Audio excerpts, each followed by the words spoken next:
सभी को नमस्कार। स्काई ट्यूटोरियल चैनल पर आप सबका स्वागत है। आज हम बात करने वाले हैं कि जो स्टूडेंट्स के सामने सबसे बड़ी चुनौती होती है कि एग्ज़ाम हॉल में जाने के बाद, एग्ज़ाम हॉल में इंटर होने के बाद, जब हमने 1 साल की पढ़ाई पूरी की होती है, 1 साल 1.5 साल, कोई 2-2 साल तक एग्ज़ाम नहीं दे पाता, अटेम्प्ट 2 साल के बाद देता है।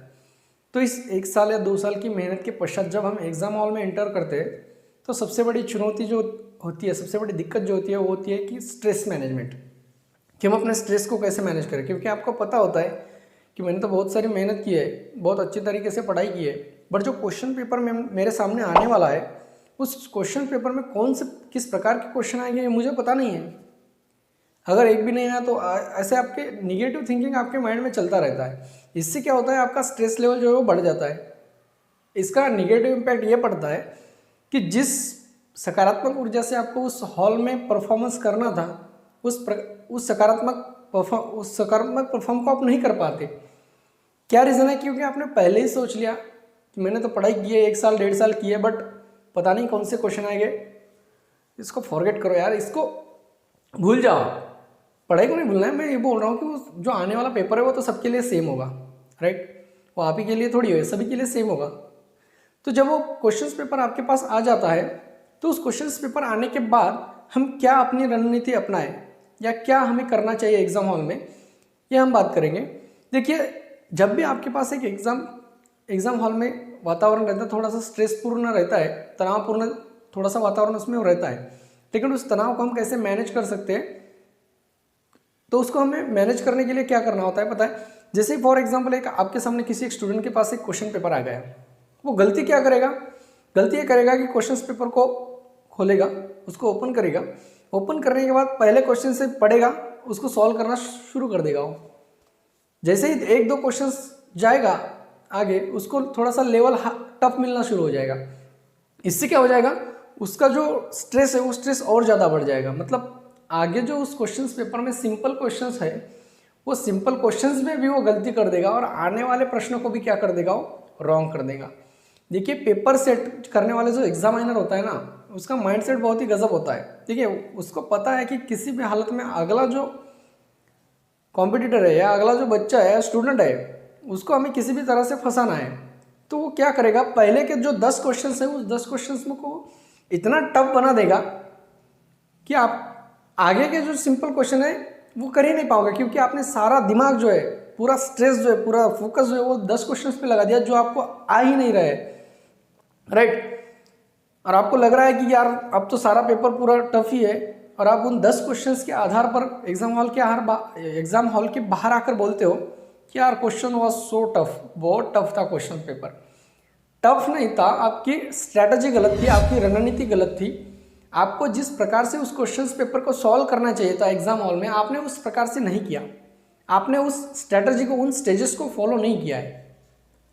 इसका मतलब यह है कि अगर आप पूरी रणनीति के साथ अगर क्वेश्चन पेपर को नहीं सॉल्व करोगे तो आपको तो क्वेश्चन पेपर टफ ही लगेगा। देखिए, एग्जामिनर क्या करता है, पहले 10 क्वेश्चन आपको टफ बना के दे देगा, जिसमें आपका पूरा दिमाग खर्च हो जाएगा, जिसमें आगे आने वाले आसान से सवाल को भी आप गलत कर दोगे, क्योंकि आपने पहले 10 क्वेश्चन पहले से स्टार्ट करना शुरू कर दिया। देखिए, ये रणनीति नहीं होती है। जब भी नए बच्चे एग्जाम हॉल में जाएंगे तो उनको कोशिश करना है कि क्वेश्चन को 3 स्टेज में वो सॉल्व करें। पहला चरण में उसको क्या करना है, पूरा पेपर जो है एक बार ओवरलुक करना है, मतलब जस्ट उस पर हल्की सी एक नज़र दे देनी है, 1 से लेकर 100 क्वेश्चन तक हल्की सी नज़र, जिसमें आपको लगभग 2 से 3 मिनट लगेगा। मैंने 3 मिनट तो ज़्यादा बोल दिया, 2 मिनट लगेगा आपको उसमें।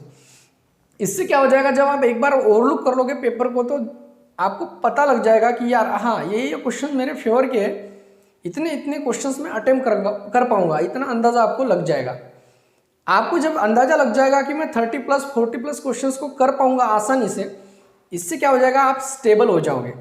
जो ब्लड प्रेशर आपका बढ़ रहा था एग्जाम हॉल में, इससे क्या हो जाएगा, आप स्टेबिलिटी आपके अंदर आ जाएगा और स्टेबल हो जाएगी। या I can handle the 40 question, I can handle the 35 questions या प्लस उससे भी, तो आप उनको हैंडल, मतलब आप स्टेबल हो गए। जो देखिए, स्ट्रेस को यही तरीका होता है स्ट्रेस को कम करने का। अभी तो आप स्टेबल हो गए, आपको लगेगा हाँ 30 क्वेश्चन, 35 क्वेश्चन, 40 क्वेश्चन तो मैं कर ले जाऊँगा। ऊपर के जो क्वेश्चंस है उनको कैसे सॉल्व करें सर आप, तो इसीलिए मैं बता रहा हूँ कि जो भी क्वेश्चंस पेपर आप सॉल्व करोगे उसको 3 स्टेजेस में सॉल्व करना है, जिसको हम बोलते हैं EMT, है ना। उसको क्या बोलते हैं हम, EMT मेथड। E का मतलब होता है इजी, M का मतलब होता है मॉडरेट एंड T का मतलब होता है टफ। पहले आपको क्या करना है, जो इजी क्वेश्चंस है उन इजी क्वेश्चंस को पहले आपको पूरा सॉल्व कर लेना है। मतलब जिन पर आपको पूरी तरह से भरोसा है, 200% भरोसा है आपको कि मैं इन क्वेश्चंस को पूरी तरह से और विश्वासपूर्ण तरीके से मैं इनको कर ले जाऊंगा, ये हो गया इजी लेवल का, मतलब इजी वाले क्वेश्चंस आपको कर लेने हैं। देन दूसरे स्टेज में क्या करना है, आपको फिर से क्वेश्चंस पेपर पे आना है। अब देखना है कि आपको मॉडरेट लेवल के क्वेश्चंस कौन से। अब ये मॉडरेट लेवल के क्वेश्चंस का मतलब क्या है सर, मॉडरेट का मतलब है कि आपको मान लीजिए एक क्वेश्चन है, उस क्वेश्चन में 3 ऑप्शन दिए हुए हैं, उन तीनों ऑप्शन में से आपको 2 तो परफेक्टली पता है, मतलब पूरी तरह से विश्वास है आपको कि मैं 2 तो ये होने ही चाहिए, बट जो तीसरा ऑप्शन है उस तीसरे ऑप्शन में मुझे थोड़ा सा कन्फ्यूजन है कि यार होना चाहिए या नहीं होना चाहिए। तो आपको क्या करना है, उन क्वेश्चंस में थोड़ा सा रिस्क लेना है। और आपको देखिए, जहाँ पर आप 100% गलत करने वाले थे वहाँ पर आप 75% या 50% तक आ जाते हो सही में, एलिमिनेशन मेथड के थ्रू। मतलब आपको 2 पता है तो तीसरा थोड़ा पता नहीं, लेकिन ऑप्शन के थ्रू आप जा सकते हो थोड़ा सा। इस पर भी हम डिटेल में वीडियो बनाएंगे कि क्या स्ट्रैटेजी होनी चाहिए, एलिमिनेशन मेथड क्या होता है, ये भी मैं आपको बताऊंगा, ठीक है। तो आपको क्या करना है, मॉडरेट वाले क्वेश्चंस को सॉल्व कर लेना है, उस पर रिस्क ले लेना है कि चलो ठीक है यार, ये नहीं तीसरा नहीं तो चौथा ऑप्शन होगा, पहला नहीं तो दूसरा होगा, मतलब 2 ऑप्शन वहाँ पे आपके पास रहेंगे। एक तो लगाना है, रिस्क लेना है, छोड़ के नहीं आना है, छोड़ना या नहीं, कुछ भी नहीं छोड़ना है, ठीक है।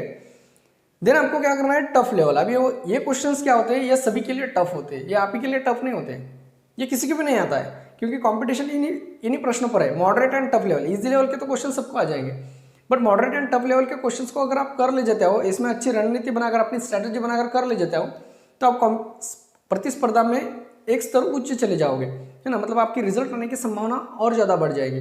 तो आपको क्या करना है, जो न आने वाले क्वेश्चन है इनको क्या करना है, अभी इनकी क्या स्ट्रैटेजी होनी चाहिए आपको कि इनको छोड़ना है या अटेम्प्ट करके आना है। तो मैं मेरी सलाह दूंगा आपको कि आप अटेम्प्ट करके आ जाइए, छोड़ने से बेहतर है आप अटेम्प्ट करके आ जाइए। देखिए, नेगेटिव 1/4 होता है या 1/3 होता है, किसी एग्जाम में 1/4 का होता है, किसी एग्जाम में 1/3 का नेगेटिव होता है।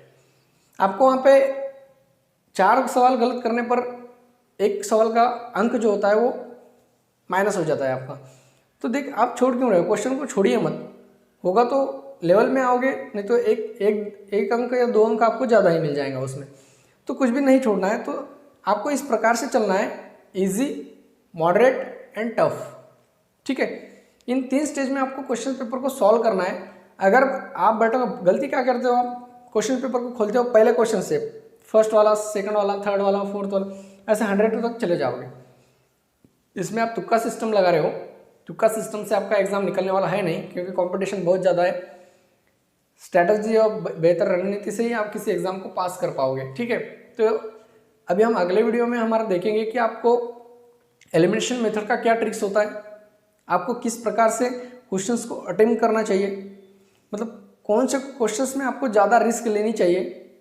उसके बाद हम देखेंगे कि जो नीचे दिए गए हमारे विकल्प होते हैं, ऑप्शंस होते हैं, उन ऑप्शन से हम क्वेश्चंस की तरफ कैसे जाए, या फिर क्वेश्चंस पढ़ के ऑप्शन की तरफ आए, है ना। इसके एक मैं टेक्निक आपको अगले वीडियो में बताने वाला हूँ, ठीक है। तो मैं आशा करता हूँ कि आपको ये मेथड थोड़ी सी समझ, मेरा उद्देश्य क्या था पता है आपको, EMT मेथड बताने का, इजी, मॉडरेट एंड टफ, बस इतना ही इस वीडियो का सार है। तो इतना आप इसमें ध्यान रखना कि एग्जाम हॉल में जाने के बाद अपने स्ट्रेस को कम करने के लिए आपको एग्जाम को या क्वेश्चन पेपर को क्या करना है, ओवरलुक कर लेना है, मतलब आपके अंदर एक स्टेबिलिटी आ जाएगी। स्टेबिलिटी आने के बाद आपको क्या करना है, इजी लेवल के क्वेश्चन फर्स्ट कर रहे हैं, देन मॉडरेट पे जाना है, देन टफ लेवल के क्वेश्चंस पे जाना है, ठीक है। इस प्रकार से आपको एग्जाम हॉल में अपना स्ट्रेस को थोड़ा सा कम करने का प्रयास करना है। आगे हम देखेंगे विभिन्न प्रकार के ट्रिक्स। तब तक आप हमारे चैनल को शेयर, सब्सक्राइब एंड लाइक जरूर कर दिएगा, एंड बेल आइकन को प्रेस करना ना भूलें, क्योंकि